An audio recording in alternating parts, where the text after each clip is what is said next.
বন্ধুরা, পরশুরাম সিরিয়ালের আজকের রিভিউ। আয়ুষী তার মাকে বলছে যে তোমাদের যদি জামাই না থাকতো তাহলে আজকে আমি বিদেশে পণ্য হয়ে ঘুরে বেড়াতাম। এদিকে আরাধ্যা বলছে যে তোমাদের জামাই কাবির আর কত শাস্তি পাবে। প্রাচী আর প্রার্থনা বলছে যে অন্যায় করেছে, শাস্তি তো তাকে পেতেই হবে, কিন্তু আজকে আমাদের বাড়িতে যেটা হলো সেটা না হলেও পারত। ভানু তখন বলছে ওদিকে নন্দিনীও অনেক টাকা পয়সা নাম যশ আদায় করে নিয়েছে। তখন তটিনীর মা বলছে যে নন্দিনী যদি অসৎ পথে ইনকাম করতো তাহলে এতদিন গাড়ি বাড়ি অনেক কিছু করে নিতে পারতো। প্রাচী বলছে তার আর কি দরকার আছে, বাবার তো আর কম নেই। লহরী চ্যাটার্জি তখন বলছে যে তোমরা এবার চুপ করো, নিজেদের মধ্যে ঝামেলা পাকিও না। আরাধ্যা বলছে মা, আপনিও কিন্তু পারতেন এই ঝামেলাটাকে মেটাতে, আপনি পারতেন আপনার স্বামীর সাথে সমস্ত ঝামেলা মিটিয়ে নিতে। আরাধ্যা বলছে যে আপনি যদি কাবিরকে ক্ষমা করে দিতেন তাহলে আজকে এই দিনটা দেখতে হতো না। লহরী তখন বলছে আমি অন্যায়কে কখনো সমর্থন করি না। আরাধ্যা, আমি সব সময় তোমার পাশে আছি মা, আজকে যেটা হয়েছে সেটাও অন্যায় হয়েছে। এদিকে কর্ণ চ্যাটার্জি বলছে গেম চেঞ্জার হয়ে গেছে পরশুরাম, ও তাকে ছিল যে কখন তার ব্রহ্মাস্ত্র সে প্রয়োগ করবে। কর্ণ চ্যাটার্জি বলছে আমি কর্ণ চ্যাটার্জি এই জেলের মধ্যে রয়েছি, এটা কিছুতেই মেনে নিতে পারছি না। আজকেই আমার লয়ার আসবে, আমি এখান থেকে বেরোবো। সামনেই হোলি আছে আর তখন চারিদিকে রং উঠবে, তার মাঝখানে থাকবে লাল রক্ত। ওই ছাপোষা পরশুরাম, ওকে আমি মেরে দেব।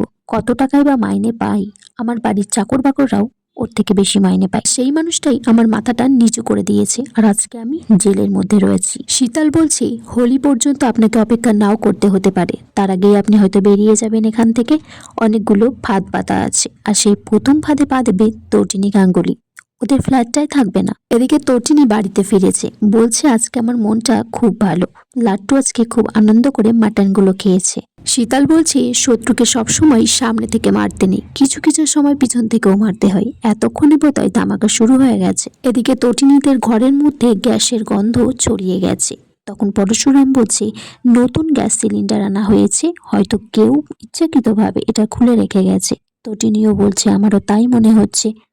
শীতলকে কেউ ফোন করে জানাই যে শিবপ্রসাদ গাঙ্গুলির ফ্ল্যাটে কোনো রকম বিস্ফোরণ হয়নি। দিকে পিকো টিউশন থেকে ফিরেছে, বলছে মা আমি তো অনেক বড় হয়ে গেছি। পিকো তারপর শরবত খাওয়ার জন্য বায়না করে, তখন তটিনী তাকে চিনির শরবত বানিয়ে দেয়, সেখানে তো কিছু মেশানো আছে পয়জন। পিকো যখনই শরবতটা খেতে চাপে পরশুরাম বুঝতে পারে, পরশুরাম তারপর পিকোর হাত থেকে গ্লাসটা ফেলে দেয়। তারপর বড়রামের কাছে ফোন করে, বলে যে একটা কিছু পাউডার আছে যেটাতে মেডিকেলের টেস্টে পাঠাতে হবে, আমার মনে হচ্ছে ওটাতে কোনো পয়জন মেশানো আছে। শীতল তারপর কর্ণ চ্যাটার্জিকে বলছে যে একটু অপেক্ষা করুন, গুনতে থাকুন 1 2 করে, একটু পরেই ওই শিবপ্রসাদ গাঙ্গুলির ফ্ল্যাটে বিস্ফোরণ হবে। বন্ধুরা, আগামী পর্বে দেখা যায় শীতলের কথা মতো ছেলেটি উপরে চলে আসে, পরশুরামের ঘরে ঢুকে যায়, রিমোট দিয়ে প্রেস করে কিছু একটা বিস্ফোরণ ঘটাতে চাই।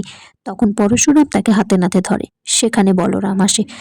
এই ছেলেটা আমাদের বেডরুমে ঢুকে গেছে আর খাটের তলায় একটা ডিভাইস রাখা ছিল, যেটা একটু পরেই বিস্ফোরণ ঘটে ক্ষতি হতে পারত।